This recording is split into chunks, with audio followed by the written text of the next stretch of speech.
জি, তহিদ ভাই, আপনাকে ধন্যবাদ।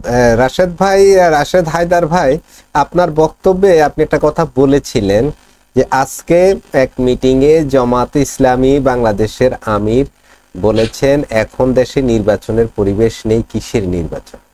তাহলে প্রশ্ন উঠে লন্ডন বৈঠকের কি হবে? বিএনপি এখন কি করবে? তারা কি আন্দোলনে নির্বাচনের দাবিতে রাস্তায় নামবে? যেটা ডিসেম্বরে ওই সময় নামছিল, ওই টাইমে সরকার চাপে পড়ছিল, তখন ওই চাপটা অব্যাহত রাখলে ডিসেম্বরে মাস্ট নির্বাচন দিতে বাধ্য হইতো, হয়তো আগেও। কিন্তু এখন এখন কি এটা সম্ভব? তারা কি গোছাইতে পারবে বিএনপি? হায়দার ভাই। ধন্যবাদ মাসুদ ভাই। আমি একটু আগে থেকে আসি, যেহেতু আমার তৌফিক ভাই বললেন যে এই এরশাদ বিরোধী আন্দোলন, গণ আন্দোলন যেটা ছিল, এটা আসলে শেখ মুজিবুর রহমানের হত্যার পরে ক্ষমতা নিল জিয়াউর রহমান হত্যার পরে ক্ষমতাটা নিল হোসেন মাহমুদ এরশাদ, এবং উনি ক্ষমতায় নেওয়ার পর থেকেই আস্তে আস্তে আন্দোলন দানা বেঁধে উঠছে। আর এই আন্দোলন 90-এর গণ আন্দোলন বলতে যেটা বোঝায়, এই আন্দোলনও আপনার পরিপূর্ণতা পাইতো না যদি আপনার আওয়ামী লীগ ওখানে না থাকতো। একক বিএনপি বা জামাত ইসলাম দ্বারা আন্দোলন কখনো হয় না। এরশাদ বিরোধী আন্দোলনে যারা ছিল বা যারা দেখছে, যেমন ভাইজান বললেন, যেমন এই যে আজকে আমাদের যে সেনাবাহিনী দেখতেছেন না, আমাদের যে সেনাবাহিনী, এই বাহিনীর এখনকার যে অবস্থা, আমার কাছে মনে হয় কি জানেন, এদের ওই যে গ্রাম পুলিশের অবস্থার মতো এদের অবস্থাটা। কারণ সেনাবাহিনী 90 সালে কারফিউ চলতো, আমরা কারফিউতে বাহির হওয়া তো দূরের কথা, মাথাটা পর্যন্ত জানলা দিয়ে বের করতো না মানুষ। কারফিউ কি জিনিস ভাই? সারাদিন হয়তো 2 ঘন্টার জন্য সময় দিত, 2 ঘন্টা যে বাজার সাজার করার জন্য। সেনাবাহিনীর গাড়ি ধরেন, আমি যে এলাকায় থাকতাম ওই এলাকায় 48টা রোড, 48 রোডের একটা সেনাবাহিনী ধরেন এই সাইড থেকে আসছে, আরেকজনে চিল্লায় বসে গাড়ি আসে, পুরা রাস্তা খালি, মাঝখান থেকে একজনে ককটেল একটা মাইরা দিল আর কি কোনো মতে গাড়ির সামনে, ককটেলে তো কিছু হইতো না, পুরো এলাকা লাল। এরপরে মিছিল করতে গেছেন, আপনার মারছে, কি বলে, একটা পানির সাথে রং মিশাইয়া মারছে। ওই রং আমার গায়ে লাগছে, আমি আমার শার্ট খুলে রাখছি, আমার ফ্রেন্ডে ওই শার্ট পরে গোসল করে বেরোয়া শার্ট ওইটা পড়ছে, ওখানে ওর গায়ে রং এটা লেগে গেছে, রাইতা আমারে পায় নাই, তারে নিয়ে গেছে ওই রং কালার। সেনাবাহিনী ওইটারে বলে, সেনাবাহিনী এইটারে বলে। আর এখন আপনাকে একটা কথা, আজকে আরেকটা কথা বলি, এই যে আন্দোলন, এই যে আহত, এই যে নিহত দেখাইতেছে না, সব রাবার গায়ে আমাদের 1000 বুলেট লাগছে সব গায়ে। এখন আপনারা বলি এই যে গর্ত দেখতেছেন, এই গর্ত 1988 সালে রাবার বুলেটের ওই একটা ছোট্ট বুলেট এইখানেই ছিল, এটা পরে এইখানে এসে আমরা অপারেশন করাইছে, আমার ইউরোপে অপারেশন করানো হয়েছে যখন আমি বিদেশ চলে আসছিলাম তখন। এটা গর্ত হয়ে রয়েছে, আমি তো মরি নাই, এদের হাতে লাগছে, পায়ে লাগছে, মাথায় লাগছে, আমার মরি নেই তো। কারণ হচ্ছে যে 10 গজের বাইরে গেলে কিছুই হবে না, 10 গজের ভিতরে থাকলে একটা বুলেট আপনার বুকে লাগলে হয়তো হাড় ভাঙতে পারে, আপনি মরবেন না।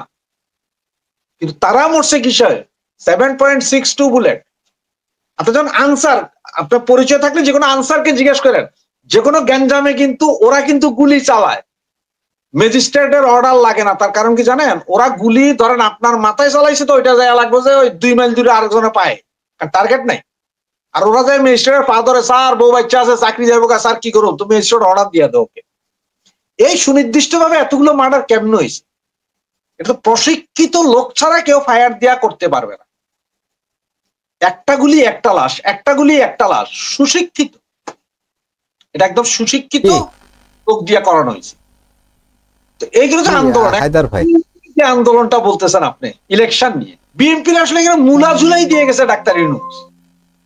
সে বলছে যে দেখো এগুলো সব হবে, তুমি ক্ষমতায় আসবা, বাবা তুমি জ্ঞানবান করো না, সালাম দিচ্ছে, তোমার মাকে বুঝাইছি, এগুলো করে দেবে।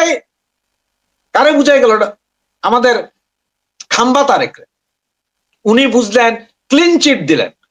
ডাক্তার ইউনূস ওই তারেকের চেয়ে আরো ভালো বুদ্ধিজীবী, বা ডাক্তার ইউনূসরা যারা চালায় তাদের এক দাঁতের বুদ্ধি আবার আমাদের তারেক জিয়ার কাছে নাই।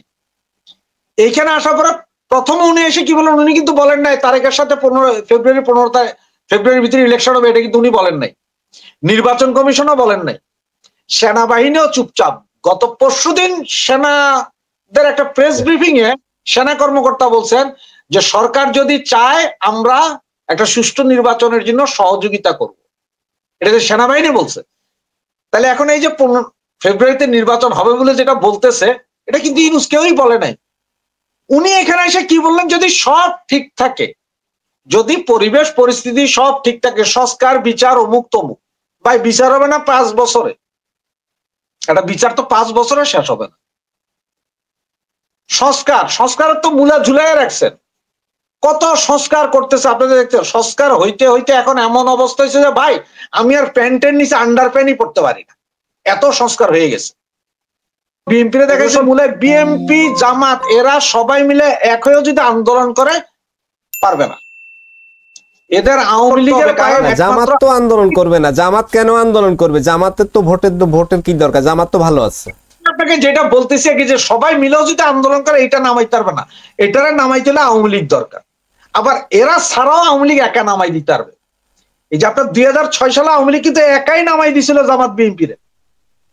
আওয়ামী লীগ জানে যে কেমনে মরতে হয়, কেমনে নামাইতে হয়। আর যে ভাইজান বলেন যে পিআর পদ্ধতিতে নির্বাচন, ভাই পিআর পদ্ধতির নির্বাচনটা কি হচ্ছে যে খুব সোজা। ধরেন আপনি ভোট দিচ্ছেন সন্দ্বীপে, এমপি হবেন মালদ্বীপে, ভোট দিলেন জঙ্গলে, পাবেন মঙ্গলে। এ হচ্ছে যে পিআর পদ্ধতি, আপনার কিছু লাগবে না। ওই ছোট দল উনি 10 পায়, উনিও যায় এমপি হবেন। এই হচ্ছে যে পিআর। আর বিএনপির দ্বারা আন্দোলন হবে না, বিএনপি কে রাখা হবে। এবং তারেক জিয়া কেন আসেন এখন পর্যন্ত? তারেক জিয়াকে যে 2027 সালে সেই সময়কার যে সেনাবাহিনীর যারা মারছিল, যেসব আপনার আর্মি অফিসাররা মারছিল, এরা সবাই তো এখন লেফটেন্যান্ট কর্নেল পদমর্যাদায় আছে। 20 থেকে 25 জন এখন সর্বোচ্চ পদে আছে, যে সেনা প্রধানের নিচের পর্যায়ে 20 থেকে 25 জন ওরাই আছে। তারেকের ভয় হচ্ছে যে আমি গেলে এরা তো ছাড়বে না, আবার এদের ভয় আছে যে বেটা তারেক আইসা যদি ক্ষমতায় বসে তাহলে তো আমাদের ফাঁসি হয়ে যাবে, তাদের দ্বন্দ্ব আছে। সুতরাং তারেককে নিয়ে আর ওই বিএনপির আন্দোলন আর নির্বাচন এরা পারবে না। আর এটা কথা হচ্ছে কি জানেন, যে সরকার পতন ঘটানোর সময় যে খেলা খেলছে সবাই মিলা, ভাই প্রকৃতির একটা প্রতিশোধ আছে। এত তাড়াতাড়ি আপনারা সব ছেড়ে দিবে হবে না, প্রতিশোধ প্রকৃতির আছে, এটা হবেই। আর মানুষ এই 10 মাসে বুঝতেছে। আপনাকে গতকালকে খেয়াল করছেন কিনা জানি না, এক প্রতিবন্ধী লোক সে সম্ভবত গালাগালি করছে ইউনূসকে যে তার ভাতা দেয় না, ভাতা বন্ধ আজকে 10 মাস, পিড়েই মেরে ফেলাইছে ভাই। এরকম ভাই আমি একটু ইন্টারাপ্ট করছি, সাইদের বাবাও তো ইন্টারভিউ দিয়েছে, যে উনি আসলো আইসা বললো তোমাকে দেখতে আসছি, আর কিছু পাই নাই।